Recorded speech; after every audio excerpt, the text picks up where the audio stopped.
та бүхэн энэ өдрийн мэндийг хүргэе. За өнөөдөр оюутны эрүүл мэндийг дэмжих сарын аяны үйл ажиллагааны талаарх мэдээллийг хүргэхээр хэвлэлийн баг хурал зарлаад байгаа лээ. За та бүхэндээ энэ өдрийн мэндийг хүргэе.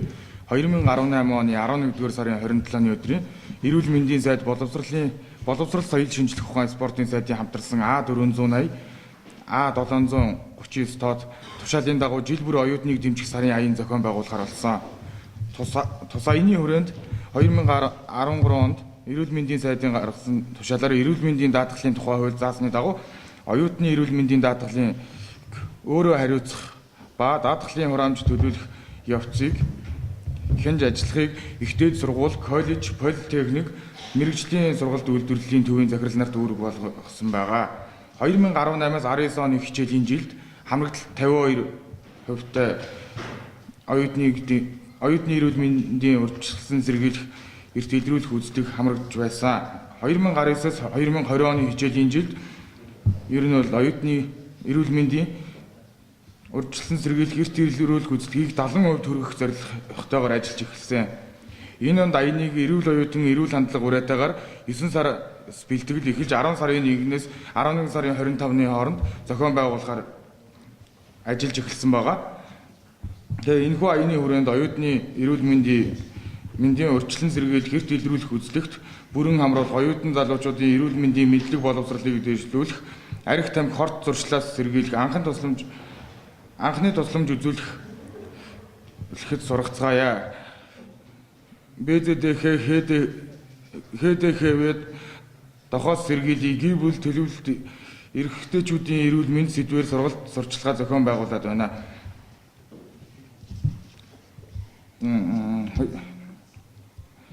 Одоогийн байдлаар Монгол улсын хэмжээнд нийт оюутны 79% нь эрүүл мэндийн урьдчилан сэргийлэх, эрт илрүүлэх үзлэгт хамрагдаж сургалт сурчлагаанд хамрагдаад байна. Эх онд бол 100% хамруулна гэсэн зорилттойгоор ажиллаж байна.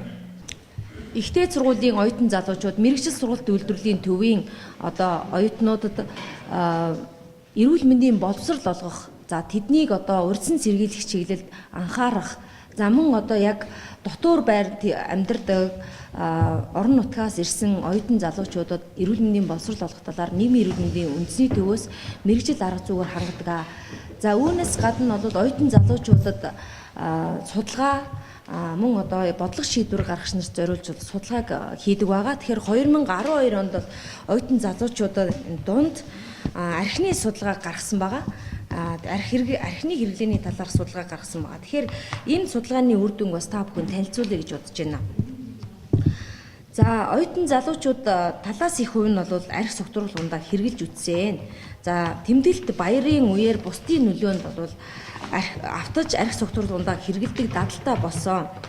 За мөн энэ арх согтууруулах бүтээгдэхүүнийг анх удаа хэрэгжилж үтсэн нас нь бол 16-аас 18 нас гэсэн ийм тоо буюу ерөнхий боловсролын сургуулийн ахлах ангид бол энэ оюутан залуучууд маань хэрэгжилж үтсэн байдаг байна. За мөн оюутан залуучуудын арх согтууруулах бүтээгдэхүүнийг хэрэглэдэг газар нь тэдний ажил эрхлэлтэй шууд холбоотой. Хэрвээ тэд нар маань оюутан залуучууд байх юм бол баар цэнгэний газар, за олон нийт цугласан газар илүү их хэрэглэдэг бол за ажилгүй оюутан насны залуучууд маань гадуур, за найз нөхдөндөө цуглаж хэрэглэдэг ийм зан үйлтэй болсон харагдаж байгаа. За оролцогчдын олонх нь бол архийг анх удаа уухад тасарсан буюу ямар ч хяналтгүй болсон. Энэний маргааш төрсөн сэтгэлдэл хамгийн таагүй сэтгэлдлээс гадна өнөөдөр хүртэл арх согтууруулах ундааг наргиж цэнгэх, мансуурах, за стресс тайлах зорилгоор хэрэглэсээр байгаа нь бол энэ судалгаагаар харагдаж байгаа. Тэгэхээр 16-аас 18 нас гэдэг бол Монгол улсын хуулинд арх согтууруулах ундааг хэрэглэх нас худалдаалах боломжгүй байдаг. Тэгэхээр 21 нас хүрсэн 18-аас дээш нас хүрсэн хүмүүс бол арх согтууруулах бүтээгдэхүүнийг хэрэглэдэг. Гэтэл яг энэ насны нөхдүүд маань ингээд арх согтууруулах ундааг хэрэглэж яах гэдэг бол хаана хяналт, за эцгийн хараа хяналт, за мөн тэдний оршин суугаа газар оюутны байраар маш их согтууруулах ундааны бүтээгдэхүүнийг зардаг газрууд байна. Нэгэсэндээ 8 нэрийн бараа, караоке, зочид буудал бол оюутны дотор байр, оюутны хотхон одоо ойрхон байгаа учраас тэднийг бол хэрэглэхэд дэмжлэгт орчин бүрдүүлж яана гэсэн ийм дүгнэлтийг хүргэхээр байна. За мөн 2013 онд хийсэн халдвар тус өвчин осол гэмтлийн шалтгаанд эрсдэл хүчин зүйлсийн тархалтын судалгаа гэдэг 3 удаагийн судалгаа байдаг. За энэ судалгаагаар бол тамхи татаж ихсэн дундаж нас нь бол 19.7, эрэгтэйчүүдийг бол 19.1, эмэгтэйчүүдийг бол 25.9 байна. Судалгаа намрагдсан 15-аас 24 насны залуучуудын 14.1%, 25-аас 34 насны хэн 31.4% нь тамхи хэрэглэдэг гэж үзэж байна. За үүний 15-аас 24 насны залуучуудын 15-аас 15.9%, 25-аас 34 насныхан маань 43.7 нь сүүлийн 30 хоногт архи хэрэгэлсэн гэсэн ийм судалгаагаар батлагдсан байна. За мөн одоо эрүүл мэндийн үзүүлэлт гэж бол жил бүр гардаг. За сараарч гардаг. Тэгэхээр 2018 онд бол үр хөндүүлсэн эмэгтэйчүүдийн тохиолдол үр хөндлөлтийн тохиолдол бол 15,822 байхад за үр хөндлөлт хийлгэж байгаа насны бүлгээр авч үзвэл 20-оос доош насны охтууд маань 5.5%-ийг эзэлсээр байгаа нь бас энэ эрүүл мэндийн боловсрол хангалтгүй.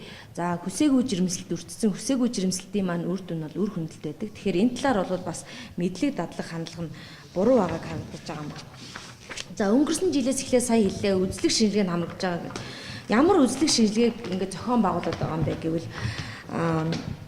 18-аас дээш нас эрүүл мэндийн эрсдэл хүн амын нас хөлс одоо эрсдэл суурилсан эрүүл мэндийн сайдын А420 гэсэн тушаал байдаг. Тэрэн дээр бол 18-аас 34 насныхан маань 18 хүрсэн хэн болгон даралтаа үзүүлээд за 18-аас 34 насныхан маань сүрээгийн үзлэгт орох нь байна. Бэлгийн замаар дамжих халдварын үзлэгийг хийлгэсэн байх нь байна. За мөн одоо зүрхний цахилгаан бичлэгийг тодорхойлуулсан байх юм аа. Нүдний хараагаа шалгуулсан байх юм байна. За өсвөр үед ээлтэй клиник гээд 21 аймаг 9 дүүрэгтэй. Тэрийгээр бол энэ үзлэгийг хийдэг байх нь байна. За бэлгийн замаар дамжих халдвар маань ямар өвчнийг илрүүлдэг вэ гэвэл тембүү, хэдвэхийн халдвар, за зах үүднийг үзэхээс гадна за нэмэлтээр бол БЦ-гийн илрүүлэг үзлэгийг бол хийж байгаа юм байна. За ингээд миний өгөх мэдээлэл дуусч байна. Тэгэхээр манай боловсрол соёл шинжилгээ спортын яамны ахлах мэргэжилтэн Янжмаг одоо үг хэлнэ үү гэж урьж байна. За хоёулаа баярлалаа. Хичээлийн жилд ихтэй сургууль, коллежид одоо нийт 157 мянга гаруй оюутан суралцж байгаагаас одоо манай боловсрол соёл шинжилгээ спортын сайд мөн эрүүл мэндийн сайд нарын одоо хамтарсан 2018 оны 11 сарын 27-нд баталсан одоо тушаалын дагуу бид бүхэн одоо бүх оюутнуудаа эрүүл мэндийн эрт илрүүлгийн 6 төрлийн одоо урьдчилан сэргийлэх үзлэгт хамруулах энэ үйл ажиллагааг бол амжилттай зохион байгуулсаар явж байна энэ онд. Энэ хамтарсан тушаалыг бол жил болгон одоо оюутнуудын эрүүл мэндийн үзлэгт хамруулах одоо энэ хамтарсан тушаалыг бол батлан гаргаж одоо хэрэгжүүлдэг байгаа. Энэ хичээлийн жилд бол одоо шинээр элсэн орсон оюутнууд болон одоо нийт оюутнуудын 80 гаруй хувь нь одоо эрүүл мэндийн үзлэгт одоогийн байдлаар хамрагдсан байна. Шинээр элсэн орсон оюутнууд бол 100% одоо эрүүл мэндийн үзлэгт эрт илрүүлгийн 6 төрлийн одоо энэ үзлэгт бол хамрагдсан байгаа. Яагаад оюутнууд маань яг үнэхээр одоо бүрэн хамрагдаж чадчихна үгүй юу гэдгийг та бүхэн бас одоо судлаад үзэх юм бол манай шинээр элсэн орж байгаа оюутнууд дотуур байранд орох мөн одоо сургуультай шинээр элсэн орохдоо бүрдүүлэх материалд бол эрүүл мэндийн үндэслэлийн одоо заашгүй үзүүлсэн байх одоо энэ шаардлагыг тавьдаг үүднээс манай оюутнууд бол одоо бас харьцангуй урд онуудаа бодвол бас одоо бүрэн хамрагдаж чадж байгаа гэж бид бүхэн үзэж байгаа. За үзлэгт хамрагдаад одоо тэдэн хувь нь тийм өвчнөтөө гэж гарч байгаа. Үзлэгээр бол одоо бас бага биш одоо хувь нь бол бас одоо зайлшгүй цаашаа эмчилгээ хийлгэж үзүүлэх шаардлагатай гэсэн энэ одоо үзүүлэлт гарч байгаа учраас одоо Монголын ирээдүй болсон 21-р зууны оюутнууд та бүхэн минь одоо бас үзлэгтээ бүрэн хамрагдаж өөрийнхөө эрүүл биеийг одоо одоо хайрлах үүднээс одоо бас сайн одоо өөртөө гамтай, биендээ гамтай, эрүүл байгаарай гэж та бүхэндээ бас зөвлөмөр байна. Тэгээд ер нь бол одоо жил болгон бид нар одоо хамтарсан тушаалын дагуу энэ үзлэгт хамрагдахаасаа илүү өдөр тутамдаа одоо эрүүл байж, эрүүл бид саруул ухааныг одоо оршино гэсэн сайхан үг байдаг. Ийм учраас манай оюутнууд үзлэгтээ бүрэн хамрагдаж эрүүл сайхан одоо аж төрөөрөө гэж бас хэлмээр байна. За, Унжмаа алхам. Тэгэхээр өнөөдөр оюутны эрүүл мэндийн холбоотой асуудлыг ялангуяа залуучуудын эрүүл мэндийн холбоотой асуудлыг хөндөж өнөөдрийн хурал маань хийгдэж байгаа. Тэгэхээр залуучуудын өсөлт дэмжих тухай бол 2018 оны 1 сарын 1-ээс батлагдсан. Өнөөдөр залуучууд өсөлт дэмжих тухай хуулинд бол эрүүл мэндийн холбоотой маш чухал заалтууд байдаг. Ялангуяа сая та бүхэн дурдсан одоо оюутны сурагчдыг эрүүл мэндийн даатгалд тухайн сургууль, ихтэй сургууль, мэргэжил сургуульд үйлдвэрлэлийн одоо төвүүд мань хамруулахын чиглэлийг бол хуулинд тусгасан байгаа. Хоёрдугаарт нь оюутан залуучуудыг эрүүл аж төрөх орчин бүрдүүлэх чиглэлээр салбар дундын хамтын ажиллагааг хангахад бол нэлээд чухал заалтууд бол орсон. За эндээс би мэдээж цаг их байгуулахаар товчхон хэдэн зүйлүүдийг бас дурдъя гэж бодлоо. Ялангуяа залуучууд дунд нэг судалгаа хийгээд үзсэн нэг чухал одоо дүгнэлт гарсан. Нийт одоо оюутны хүний эрүүл мэнд 100%-гээ үзлэхэд оюутнууд маань яг юун дээр анхаарал илүү их одоо алдаа тогтоодол гарч байна. Ялангуяа эрүүл мэндтэй холбоотой асуудал дээр. Энэ юу вэ гэхээр 30-аас 25-аас 30% нь бол одоо нойрны тутамшил гэдэг ийм зүйл ажиглагдаж байна гэсэн судалгаар гарч ирсэн.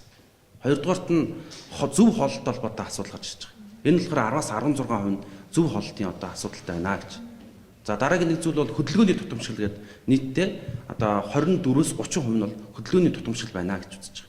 Энэ юу гэсэн үг вэ гэхээр өнөөдөр оюутан залуучууд хийх ажил ялангуяа эрүүл мэндтэй холбоотой асуудал дээр юуг анхаарах вэ гэдэг яг энэ хуулийн заасан хуулийн хэрэгжилтийг хангах үүднээс залуучуудын хөгжлийн үндэсний хөтөлбөр бол засгийн газрын 171 дугаар төлөв батлагдсан бас хэрэгжиж байгаа.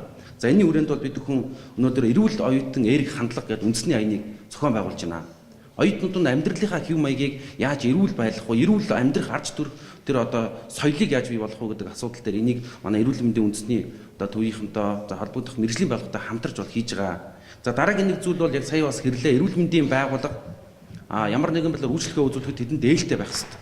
Энэ үднээсээ бид нар залуус дээлтэй үйлчлэгээгээд үндэсний аяныг бас зохиож байгаа. Очсон залуучуудын зарим нэг хувийн газрууд магадгүй улсын байгууллагууд залуучууд эрүүл мэндийн үйлчлэгээ авахд ээлтэй үйлчлэгээ бий болгох. Зөвлөгөө өгөх. Зарим тохиолдолд эрүүл мэндийн дадлын үйлчлэг бий болоход нь эрүүл мэндийн байгууллага өөрөө бас холбогдох байгууллагатай хамтарч хэрэгжүүлэхийн асуудал бас чухал байгаа.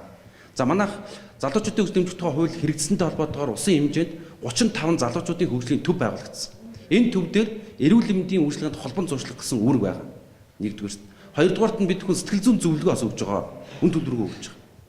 Ийм учраас залуучууд өнөөдөр эрүүл мэндийн ямар нэгэн асуудал байгаа бол залуучуудын хөгжлийн төв дээр хандаж болох нэ гэдгийг бас энэ дэшранд бас хэлье. За мөн дээрээс нь бид хүн ялангуяа энэ оюутан залуучуудын түрүүн хэлсэн хөдөлгөөний тутамшилтай холбоотой асуудлаас урьдчилан сэргийлэхийн тулд энэ оюутан залуучуудын одоо мэргэжлийн байгууллагууд ялангуяа ихтэй сургуулиудын захирал сургуулиудад хичээл эхлэхээс өмнө ерөөсө дасгал хөдөлгөөнийг байнга хийлгдэг байгаа ч.